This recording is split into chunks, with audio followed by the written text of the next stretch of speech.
All right, welcome everyone to the second in a four-part webinar series that is exploring the many issues around teacher licensure mobility. My name is Max Morley. I'm a policy analyst with the Council of State Governments, and I'm going to be kind of doing hosting and moderating duty a little bit today. And today we're going to be having a discussion on state systems of teacher licensure and how state certification leaders work to recognize licenses from out of state. Each state oversees the processing and issuance of teacher certification within their own jurisdictions. And this allows each state to develop a tailored approach to licensure, but it also creates a 50-state patchwork of licensure laws that sometimes can make interstate mobility both difficult and confusing. So today we're joined by teachers and state officials, and teachers and state officials alike face particularly complex matrix of requirements for licensure. Teacher licensure is both heavily regulated and it's highly segmented by both scope and level. Today, we're going to have the opportunity to hear from education experts at state licensing departments and from education research and policy organizations. I'll introduce those folks in a moment, but first let's do a little bit of housekeeping. So at the end of our time together, we're going to have a block of time for Q&A. So if you have a question at any point, just go ahead and submit it in the chat. I promise it's not going to get lost in the ether. And then I'll moderate those out at the end. And then our webinar this afternoon is also being recorded. So I want to make sure that all participants are aware of that before we begin and people start asking their questions. So now let's meet our speakers. Our first speaker is Tiffany McDole. Tiffany is a senior policy analyst at the Education Commission of the state.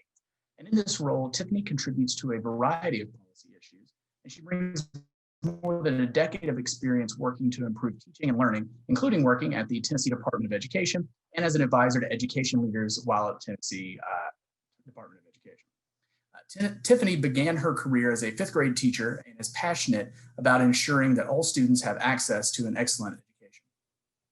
Mary Dean Behringer is our second speaker today.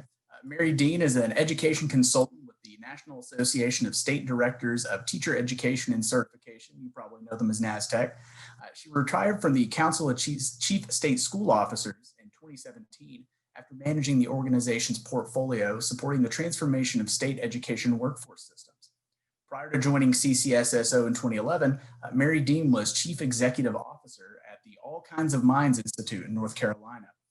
That's an organization formed to translate research from neuroscience and other disciplines to programs that would help educators, parents, and clinicians better understand how children vary in learning. She was a founding board member and then vice president for mobilization and outreach at the National Board for Professional Teaching Standards. Mary Dean began her career as a special education teacher in Detroit for 13 years and was recognized as the National Teacher of the Year by the Council for Exceptional Children in 1985. So we're very, very blessed to be joined by both Tiffany and Mary Dean, but also Mary Dean is going to be moderating for us a panel of state officials who oversee teacher licensure. These officials come from a geographically and politically diverse set of states, and they're going to speak to a variety of models that states use when they consider out-of-state licenses. Mary Dean is going to allow those folks to introduce themselves as part of the panel. Again, I want to thank everyone for taking time to join us today, both speakers, staff, participants. And with that, I'm going to throw it on over to Tiffany and let her get us started. Great, thank you so much, Max. And it's an honor to be with all of you on today's webinar. For anyone who's not familiar with Education Commission of the States, on the next slide, I'll begin a brief run through of who we are. You can go to the next one, Andrew. Thank you. We are a nonpartisan, nonprofit organization, and our purpose is to support state policymakers, including governors, state legislators, state chiefs, and their staffs. On the next slide, you can see a little bit about what we do, which is provide support on the full policy spectrum from pre-K through post-secondary. We aim to do this by learning from experience and sharing the best of what is known in the field. And on this third slide, you can get a sense of how we do it, which is through four main areas. We conduct independent research, provide reports, host convenings of education leaders, and provide ongoing counsel. We can go to the next slide. Today, I'm going to be sharing a report with you about teacher license reciprocity. My colleague Alyssa is going to put that report link in the chat. You do not need to pull it up right now. I will walk you through the findings on some of these slides, but we wanted to make sure that you had the link for your reference. So on the next slide, I'd like to ground the conversation about why we would focus on teacher policy in general, not just licensure policy. Research consistently demonstrates that teachers matter more to student achievement than any other within school factor. As a result, policymakers are always interested in recruiting and retaining highly effective teachers. Licensure is just one of many policy mechanisms that can be used to determine who gets into teaching or influence who gets into teaching and who stays in the classroom. When policymakers are thinking about licensure policy, not just reciprocity, but licensure policy in general, they're often balancing several priorities. Sometimes these priority areas can even seem in tension with one another. First and foremost, policymakers are concerned with making sure that every single teacher is equipped for the job. This is particularly important when we think about the research on the previous slide that shows us that highly effective teachers make a big difference for students. At the same time, policymakers are concerned with making sure there are enough teachers to fill vacancies, and critically, they're worried about making sure that licensure requirements are not unintentionally keeping strong candidates out of the classroom. As we go through the webinar today, I hope we'll keep this frame of sort of intentional and unintentional barriers in mind. There are those intentional barriers to the profession that hold a high bar for teaching, and there might be unintentional barriers that are not related to being a high quality teacher or ready for the job that could be keeping quality candidates out of the classroom. So when ECS took on the task of looking at licensure reciprocity as a policy area, one of the key questions we wanted to answer is how many states offer quote unquote full license reciprocity? Or in other words, how many states allow a fully licensed teacher from one state to move to their state and immediately be eligible to receive a standard teaching license, subject to few or no additional requirements? As of June 2020 of this year, we found, on the next slide, you can see that 8 states highlighted in green here offer what we consider to be full license reciprocity. The majority of states highlighted in gray require some or all out-of-state candidates to meet new requirements. In many cases, this is true even for candidates with years of experience or advanced credentials, such as a national board certification.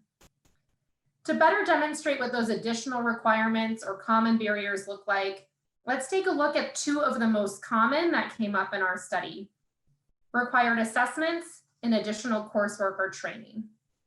We can move to the next slide. So starting with additional assessments, 43 states and DC, highlighted here in green, require additional assessments for some or all out-of-state teacher transfers.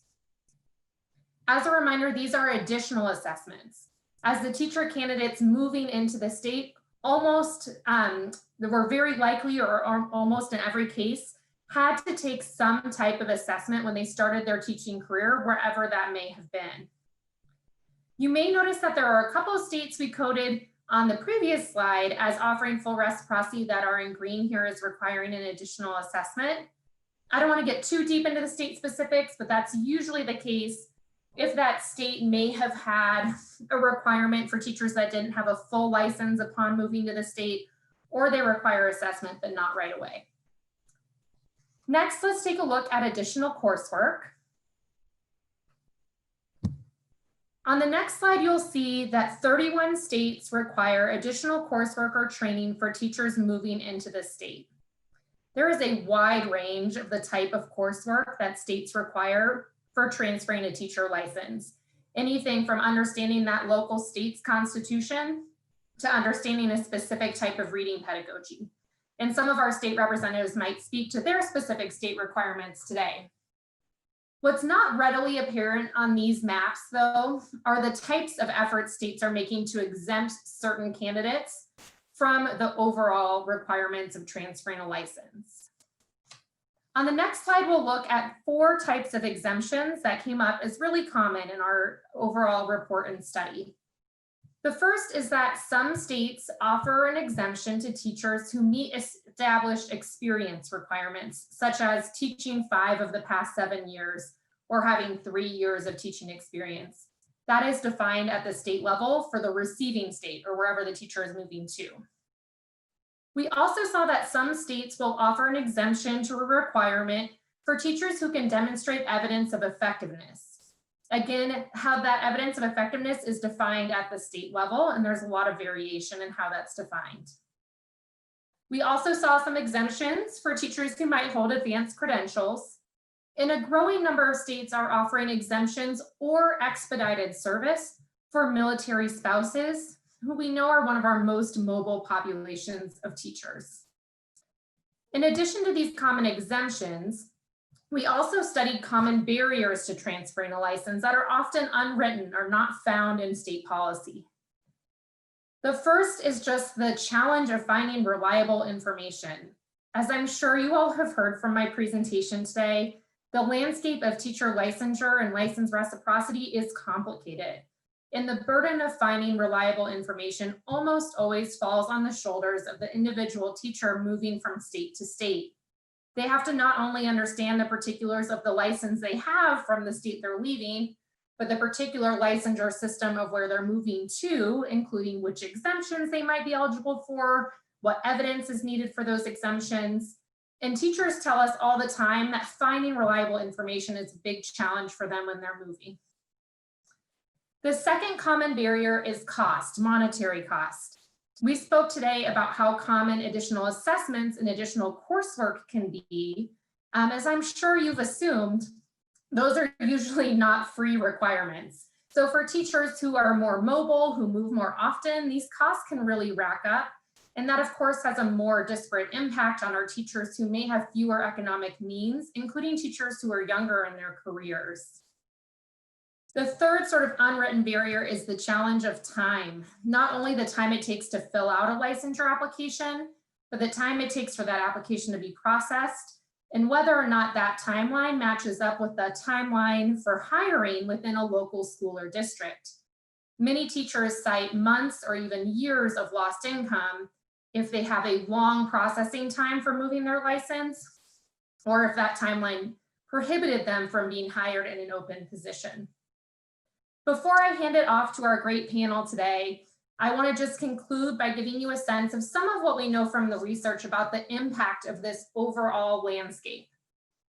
In a national survey of teachers who left the profession but would consider returning, 41% of them cited the ability to transfer their license out of state as one important factor as they thought about whether or not to return to the classroom. For policymakers on the call, this is really concerning because it might give us a little bit of an indication that there could be people living in our states who are interested in teaching, but are not currently working because they've had a challenge transferring their license. We've also seen from national research that teachers are far less likely to move across state lines than within state lines. In fact, they're one of the least mobile professions when compared to other similar fields. It's very likely that licensure plays a role in this lack of mobility, as well as other considerations such as the loss of seniority or tenure. And we have some indications that that lack of mobility may actually exacerbate shortages, which is particularly concerning, knowing that teacher shortages are a challenge in many of our states. And there might be instances where one state has a surplus of a certain kind of teacher and another state has a deficit, needs those teachers, but they're unable to move across state lines. So with that, I'm going to conclude and pass the presentation off to the panel, but please know that we're always open to your questions at ECS, and I'm just glad to be a part of the presentation. So thanks so much.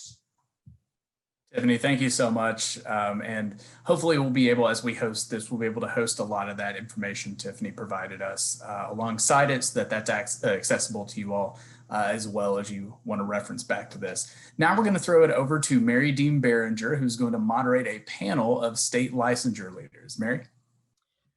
Well, good afternoon, everyone. We have an absolutely wise, experienced panel of individuals who lead the agencies in states to process licensing. These are individuals who run agencies to ensure that their state has a qualified, caring, competent teacher standing before children every day. And I'm going to ask them to, rather than go through all the introductions here, I'll ask them when they're responding to a question to start first by doing a brief introduction. And actually, Jeff, I'm going to go to you first because I think what was interesting in the information that Tiffany just shared was that Oklahoma was highlighted using their research process as a state that offers full reciprocity, no other requirements it looked like were needed. So Jeff, can you talk a little bit about how you recognize the professional license that a teacher from Illinois or Massachusetts would bring to your state? Thank you, Mary. Yes, my name is Jeff Smith. I'm the Executive Director of Teacher Certification at the State Department of Education, Oklahoma. And to just dive right in, when you're talking about somebody who's got full certification or licensure from another state coming into Oklahoma, we used to be one of the states that was in the gray. You would have additional tests that you may have to pass. We had coursework requirements, but we started, I think we dealt away with them about a decade or so ago. And then within the last couple of years, we've removed test barriers. If somebody comes to us with full certification, they can just, our state statute says that we give them the areas and grade levels most closely aligned that Oklahoma offers. So that is to say, like if somebody came to us with a certificate that every state's different. If your elementary certificate covers a span of like kindergarten through like 8th grade, and there's a chance that we could actually cross over and give early childhood and elementary, because our early childhood certificate covers pre-K through 3. So that's just one of the ways we try to help in mobility. This is something that I've seen increase a lot over the past 3 or 4 years. People will complete teacher ed programs in another state, but not actually get the credential issued in that state. And that's happening more and more. So what Oklahoma does now to accommodate for that is we have a form verifying state approved program. And if the college or the Department of Education from that state verifies that this person completed a state approved program, then that can act as a de facto certificate. And then it's just on them to either complete Oklahoma testing requirements or have any tests that they've taken verified by our independent standards board, which we have a kind of a two-headed education division here. We have the Office of Educational Quality and Accountability is separate and apart from the State Department of Ed in the fact that they deal with state approved programs and certification testing. So I know that there's other people got to speak, and I may not have even answered your question totally. So if there's some more information that you want, please go ahead and ask. But just to sum up, really what we require for someone coming into Oklahoma is a copy of their certificate, official transcripts. There is a background check that's required. And then if all of that is satisfactory, they get issued the Oklahoma Standard certificate. So Jeff, what was really great about your answer is you did identify for everyone on this webinar one of the complexities of teacher licensure, one being teachers that, as you noted, are often complete their initial preparation in one state, but then move to another state where they want that first licensure to practice. And, Oklahoma has addressed that in the way that you grant licenses, as well as states who may have a full license in another state. They've been practicing for a while and they're coming into the state. So there's different sets of complications for, where the candidate comes in and the experience. Emily, you also, Illinois was also a state that was noted in ECS as having full reciprocity, but you were one of those states that we have full reciprocity by statute, but we also have some additional requirements in our state to get a license if you're a teacher coming from another state. Tell us a little bit about your process for granting a license to somebody coming into Illinois. Sure. Good afternoon, everyone. My name is Emily Fox. I'm the director of the Educator Effectiveness Department at the Illinois State Board of Education. We do, like Oklahoma, have 2 routes to licensure in Illinois. The first route is the state approved program route. So we require educators to provide proof of completing a program that would lead to licensure in another state. If they go that route, they also have to complete licensure tests, either in that state or in our state. And those tests would be the content test and the EdTPA.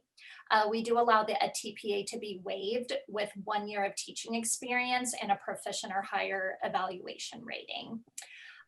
Also, along with the state approved program route, in addition to test, we look for coursework in 4 specific areas. So this used to be our only route to licensure, and we found that a lot of educators were finding that some of these requirements were a barrier to gaining licensure in Illinois. So we also offer a second route. We look for a bachelor's degree plus a license that is comparable to our professional educator license, which is the license that carries no provisions or stipulations and allows educators to serve in that state's public schools. Like Oklahoma, we will award Illinois endorsements and grade ranges that most closely align with the endorsements and grade ranges held on the educator's out-of-state license. Now, this second option, reciprocity, was written into state law in the summer of 2018 in an effort to remove barriers in educator mobility. Prior to reciprocity, we required the 4 areas of coursework to be taken before receiving the professional educator license. Even if a person did hold a valid out-of-state license, we still looked for coursework in those 4 areas. If the educator had not already taken courses covering those areas, they would have to complete additional coursework while they were working on a provisional license. And it was a roadblock, particularly for educators who had already been teaching for years in another state, to have to complete additional coursework before being licensed in Illinois. In the year following this law's implementation, our state issued nearly 4,000 more professional educator licenses than the preceding year. Application numbers for the professional educator license and number of issued professional educator licenses have continued to increase since the law's implementation.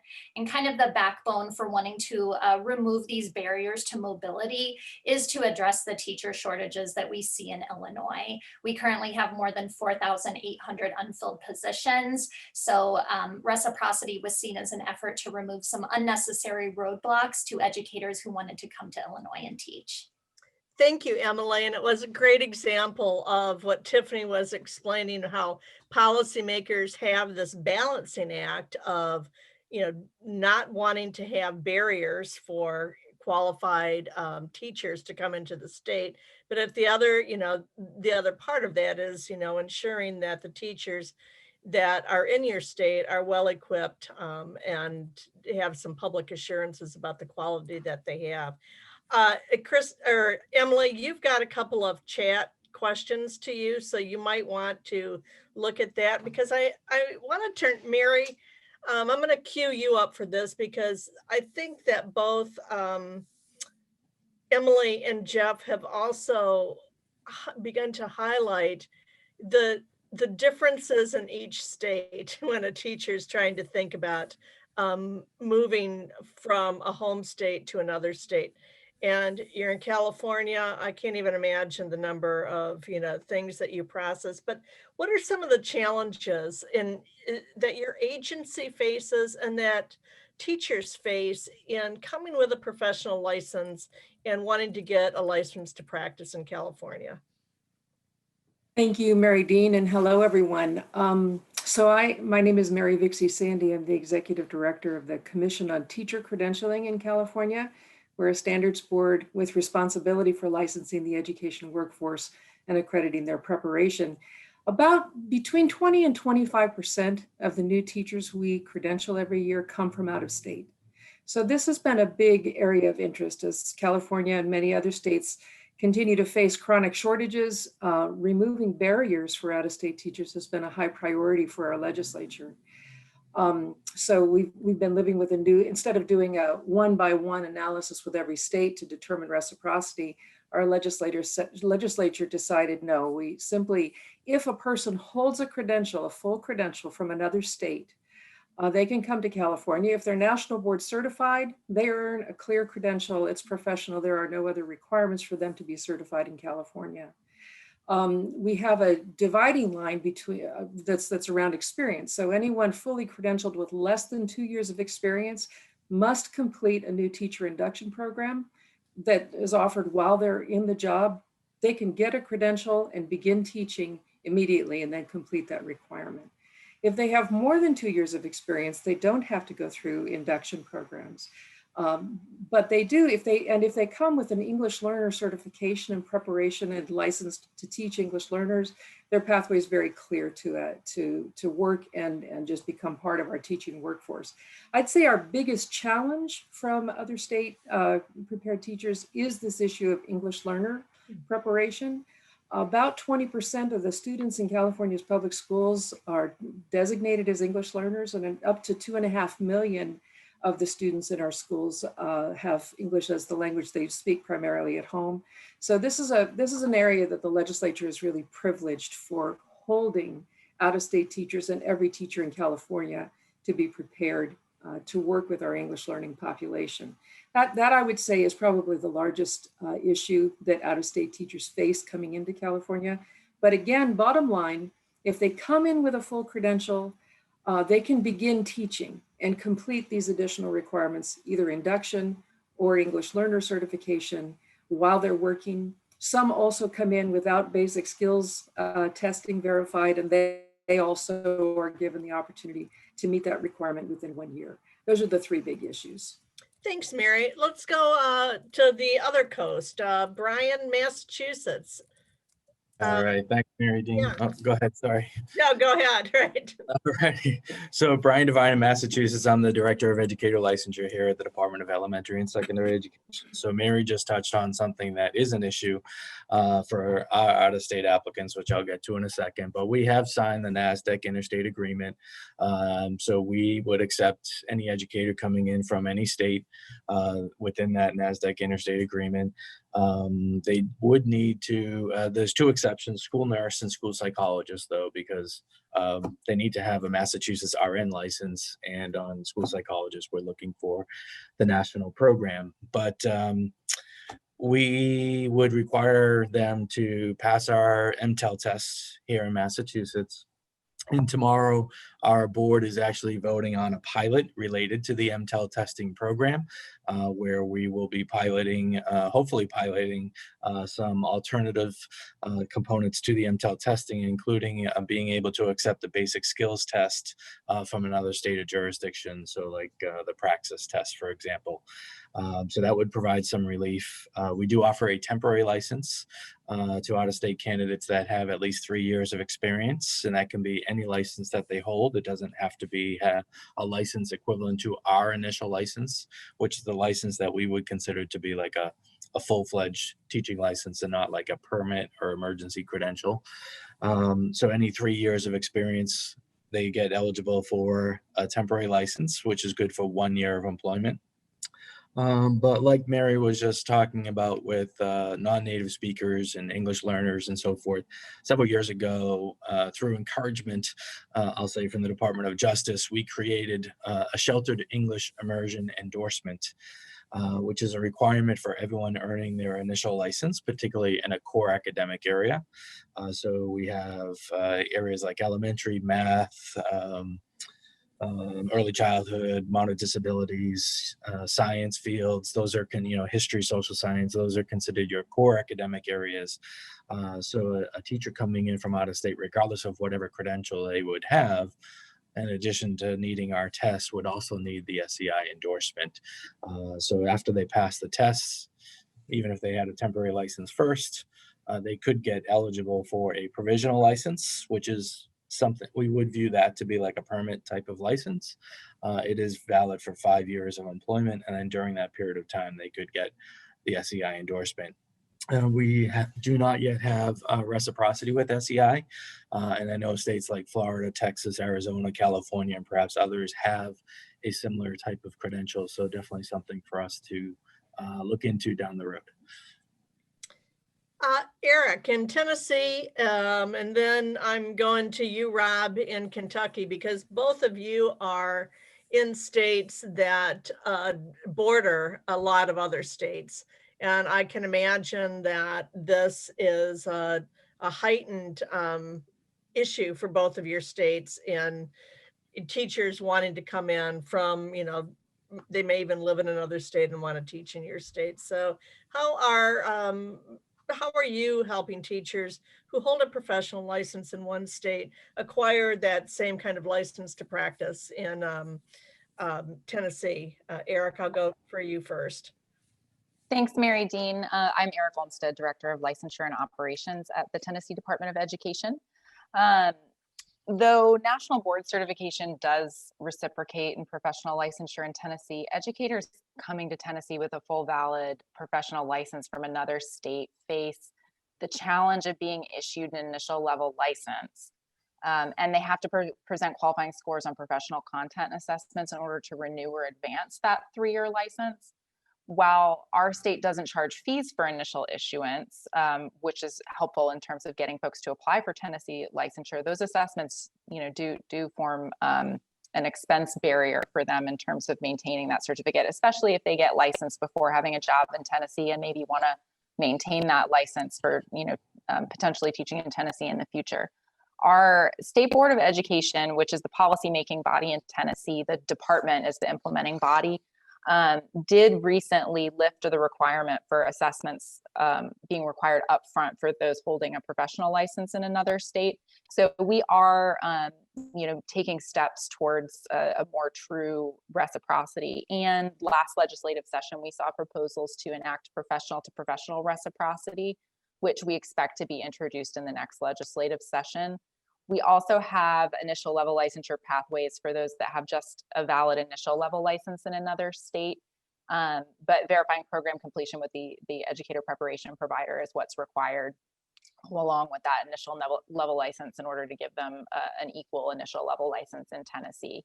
And in terms of the challenges that we see the educators facing when they're coming to our state, it's those assessments, but for the agency, we really encounter challenges because of the vastly different requirements from state to state. As you said, Tennessee has 8 border states with vastly different licensure structures. So, one of the big challenges is matching up the certification and endorsement that folks have in another state with what we offer in Tennessee. And that can be in terms of grade span alignment, but also general versus specific specialty areas of endorsement. So social studies, general social studies endorsement versus specific social studies endorsements, such as, history or government or economics. And we see it also, with general middle grades endorsements versus middle grades, English language arts, or middle grades math. So that's a pretty big agency-wide challenge. We do the best we can to award endorsements that are as close as possible to what the teacher held in the other state. We have some flexibility for awarding within 2 grade levels, for example. But like Oklahoma, we use program verification to try to fill in gaps in licensure and endorsement alignment. But that's a big challenge for us here. Yeah, you hit on something that people were asking in the Q&A as well. Like, isn't there some sort of, state by state comparison for all 50 states? So somebody can figure out, what do I have to do here? What do I, in one state and another state? And that I know that is something that all of you who are running certification agencies have talked about and work on, collectively too. So Rob, we're going to go to Kentucky, and then we're kind of wrapping up our time on the panel. And I want everyone to be thinking for a lightning round, given your wisdom, your experience working in this area, I want you all to be thinking about what would be some best practices and policies to address some of these challenges. Good afternoon, Mary Dean. Thank you. I'm Rob Akers from Kentucky. I'm an Associate Commissioner in the Kentucky Department of Education in the Office of Educator Licensure and Effectiveness. And Kentucky kind of comes down toward in the middle of some of the examples that you've heard so far. Like Oklahoma, we award the closest related certification based on what we're able to verify through transcript or experience.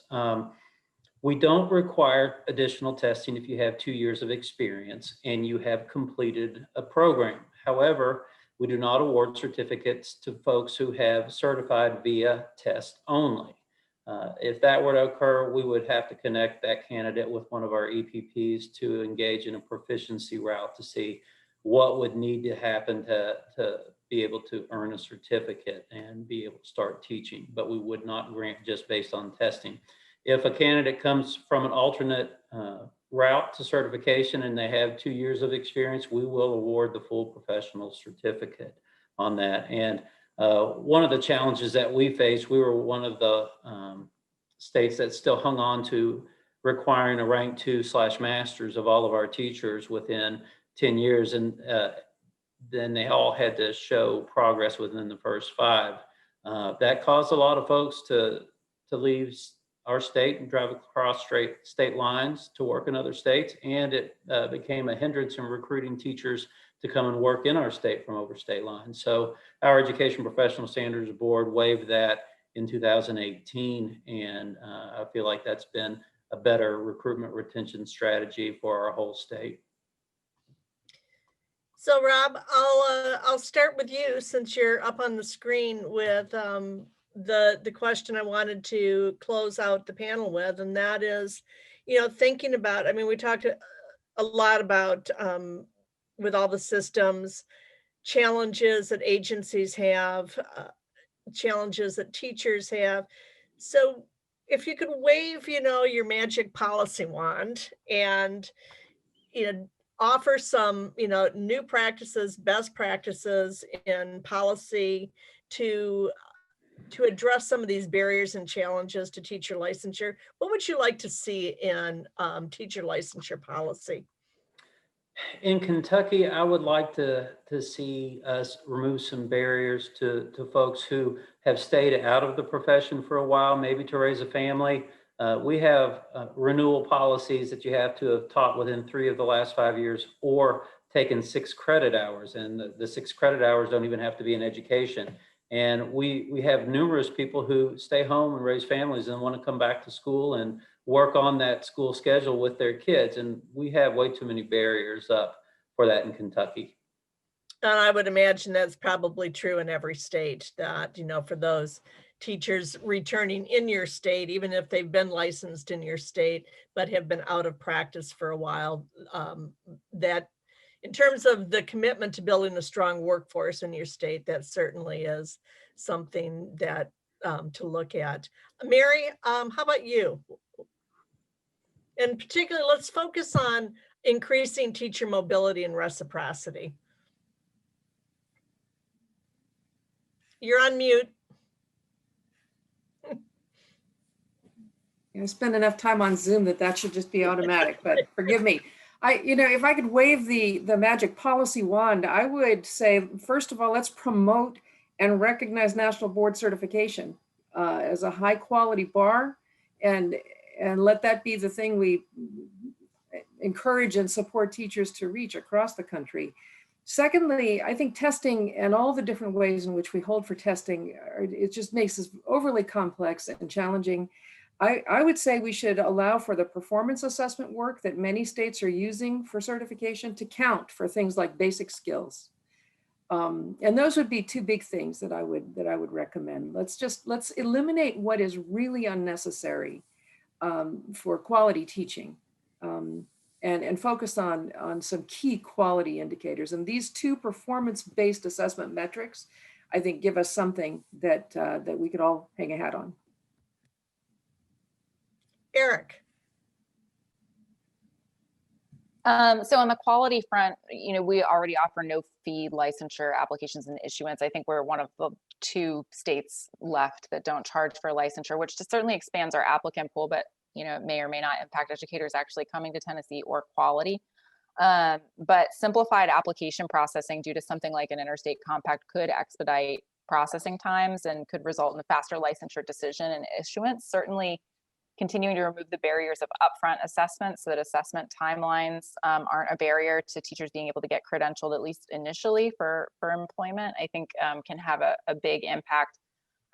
Although teacher pay, of course, is sort of the perennial issue, it seems like, when attracting teachers from other states. On a micro level, our state has had some initial success reducing barriers by getting information to satisfy our policy requirements directly from the source. So licensure candidates collecting proof of their educator preparation program completion from their educator preparation providers rather than from the other state's certification agencies has eliminated the need for us to gather information from those agencies and hopefully reduce some of the burden on the state from which the educator is departing, and also slowing down some of the processing time barriers. So I think seeing that across states could be of some value. Brian, you've been at this a long time too. So what's your experience and wisdom suggest in terms of policies that help build a strong, get more quality, candidates back in the workforce, as, Rob had mentioned, but also really on this issue of teacher mobility? Yeah, so, it's a little bit of a double-edged sword, a little bit, right? Because in your own state, you want to hopefully retain as many of the quality educators as you can. So you hope that there's not streamlined policies and procedures, particularly in your border states, that it might be very, very easy for them in a half-hour drive to get over into New Hampshire or into Connecticut or something along those lines, right? So in some regard, you're hoping that it is a little challenging and keeps someone in state. But, besides that, I think it would be a review of state policies and procedures and statutes regarding what is in place, because sometimes a state may have a particular, what seems like an odd requirement of a history of their state, or a certain GPA requirement, or with us, we require the tests and so forth. So removing those barriers for someone who is fully licensed in another state is probably valuable. Yeah.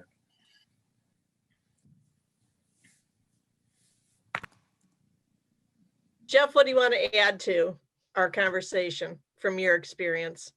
I don't know if other people are limited like they are in Oklahoma, but when you come in from another state, in Oklahoma, we only accept a maximum of 5 years experience for pay step increases. So that hurts. Now, individual districts have the option of going above that, but a lot of districts can't. So that's discouraging for veteran teachers who want to move. A lot of whom maybe started in Oklahoma, left, and then want to come back and finish out. Yeah. Mary Dean, can I say just two quick other things? So in Massachusetts, we have our like entry license for someone who completed a program is called Initial, and it's initially valid for 5 years of employment. So if someone starts a family, if they leave the profession and come back in, the license is still going to be valid if they haven't used that 5 years of experience yet. So it's not valid for 5 calendar years, and it isn't going to expire until they get those 5 years of experience. So that might help in some circumstances. It does make it a little bit challenging sometimes for districts to make sure that someone has a valid license for the job. And then the other thing is, I think even if we get to a point where we might have more sort of facilitated reciprocity and it's sort of automatic across the state lines, the next barrier and hurdle is going to be retirement and having those benefits cross state lines as well, which honestly is probably a lot more valuable to someone and more important than their license across state lines. But if they don't have the license, they might not be eligible for employment. So retirement benefits is another issue as part of this mobility issue. Hey, Mary, can I jump in and bring something up? You may want to slap me for opening this Pandora's box right before the end. Right. Do the phone. Right. But one thing that is a reality that we're dealing with this year and maybe probably into next year too is reciprocity with if states are issuing temporary certificates for people who could not complete certification requirements due to COVID related issues. So, We have a temporary certificate that we have been approved to be issued in Oklahoma as a stopgap for a year. And if someone is in a similar situation from another state, and that state verifies that they have issued a temporary certificate and they were on track to complete requirements, but it was COVID related, then we will go ahead and issue that same temporary license. We'll extend that to an out-of-state person, just with the understanding that they're supposed to complete the requirements from the state they're coming from before the end of the school year. Thanks, Jeff. Emily, I'm going to let you have the final word from the panel. I'm going to try to wrap this up a little bit, and then we're going to go back to Max for some Q&A. So Emily, give us some words of wisdom on some policies and practices that could help with some of the challenges and barriers we've been talking about with mobility. Sure. Well, since Illinois does offer 2 routes to licensure, I am an advocate for allowing educators to have options. So I would encourage other states to consider removing interstate walls, trusting the preparation of educators in other states, trusting your districts to hire the right people from an expanded pool of applicants, and particularly to think about the barriers in terms of cost and time that it takes to complete additional coursework or tests. That was one thing that we had kept in mind when we moved to the reciprocity route, and we're happy that we went that direction.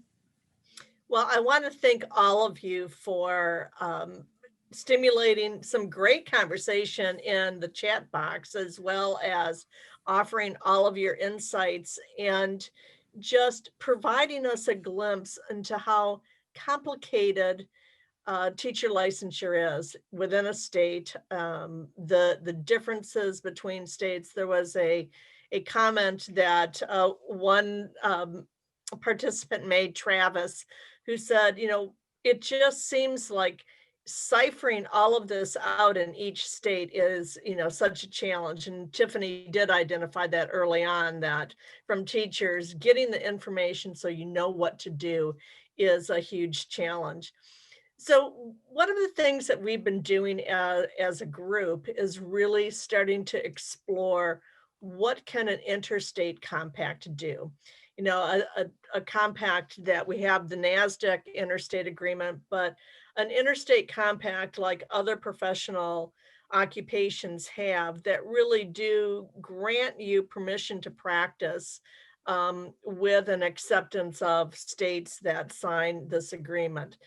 It's not going to solve pension problems. It's not going to solve pension portability, but it could begin to address some of the barriers that we've heard here. One is we would know what you know, if you've signed and are part of an interstate agreement, you know what the expectations are from each state. So you solve that problem. I also think, you know, you get the agreement from the profession on what Mary Sandy said, you know, what are those really quality indicators that we can all agree on, and, you know, kind of, you know, just eliminate some of these other things that are keeping barriers. I think for state education agencies that are charged with licensing teachers and ensuring that the state has an adequate workforce of competent, qualified people, an interstate agreement could be another tool in the licensure toolkit that would address some of the time. It would be more efficient for teachers, could also drive some commonality of teacher preparation programs across states. They would know what they're preparing people for if they wanted to be eligible for a license in a state with an interstate compact agreement. So I'm pretty excited about continuing this work with all of you who are on this webinar and have great interest and great conversations and great insights into this work about teacher licensure. I also think an interstate compact agreement among states is also where you could be very deliberate about the intentional barriers that you want. And, you know, Brian was very honest in saying, hey, I don't want, to make it so easy for our good teachers to leave, but we also don't want to have unintentional barriers that keep qualified people out of the classrooms, particularly in places where we know that we really do need to have teachers, qualified teachers in front of students, and where teachers are increasingly wanting to be a little more mobile in their career. I loved Tiffany's statistic from the Learning Policy Institute that 41% of teachers who had left the profession said, well, what might, encourage you to come back to the profession, said, if I could have a license where I could go to another state. So I think this is a timely issue. I'm going to kick it back to my colleague Max for a final Q&A. Well, first, I want to say thank you so much to all of our panelists and you, Mary Dean, for what I think was a really, really outstanding discussion on some various forms of teacher licensure and some of the issues around recognizing out-of-state credentials. So I, on behalf of everybody here, thank you so much to all of you. Let's turn over to the chat now, because we've had a lot of questions asked, some of them answered, but I'm going to turn to a few that I think either weren't answered directly or might merit some more discussion. So we've got one from Carrie Griffith that says that she's wondering about what to do about the teachers without any experience at all, and about the other than classroom teacher certs with vastly different prep program requirements. It gives the example of like a master's degree versus no master's degree. So I think this is a question that will be perfect for the panel, but Tiffany, of course, if you want to jump in, do so as well. Well, I'll start out by just making this sort of qualifying difference between what we might think about with an interstate compact and those teachers who that Carrie described. An interstate compact doesn't mean that most states have a way that a teacher can get an emergency credential if they don't have any experience, if they've had gone through an alternative route program that doesn't have a lot of documentation. If there's ways that you can enter into the profession with some guardrails to guide your practice as you move forward. And I think that's a little bit different than what we've been talking about with an interstate compact. That's a little more for teachers who have some experience in a full license. But I'm going to go to the panel and Tiffany for people to jump in on that.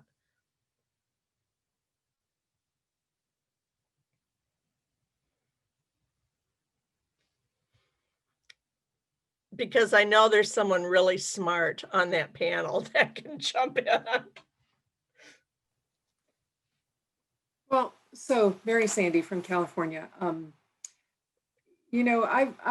always intrigued by the question of a compact, and I may be sidestepping the question, but going to a point that really is consistent for me, and that is that I know in California we deal with shortages that are bone crushing. It's just unbelievable how many people we have serving students on emergency permits, and we have this tension that exists between high quality preparation for full licensure and readiness to begin practice, unless you need to staff a classroom, in which case, if you've got a baccalaureate degree and a basic skills test, you can have the classroom and you're going to have varying levels of support and supervision while you're doing it. There are some things happening in other states that, most states are dealing with some form of this.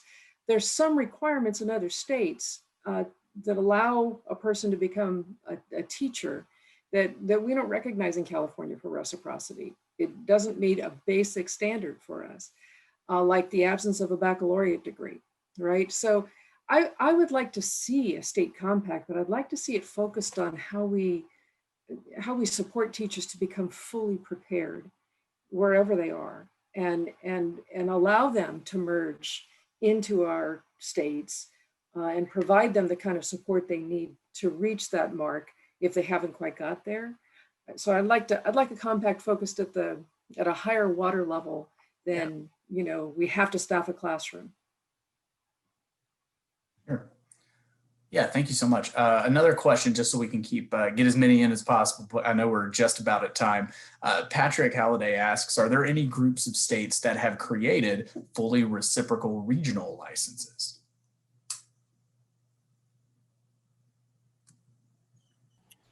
And so years ago, there used to be a Northeast regional credential that was used within states that stretch from like DC up to Maine and so forth. That sort of went away as some states started to develop things like the temporary license that I mentioned when I spoke earlier. What would happen is, so if you were licensed fully in another state, you could get the Northeast Regional credential, and it would be valid within that state of jurisdiction for 2 years of employment. And then within that period of time, you would have to, either go back to your original state or fully get licensed in the state that you were deciding to be in. But that's not, just to be clear, that's not active anymore. Is that correct? It's not active. No, it hasn't been active for at least 10 years or so.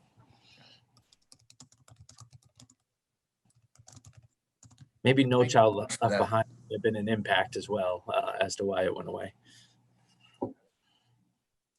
Well, folks, we are right up against time, and I want to thank all of our speakers, all our presenters, and everyone who attended. Thank you all so much for taking an hour out of your day to join us. And for our speakers and presenters, thanks for taking much more to discuss and prepare for all this.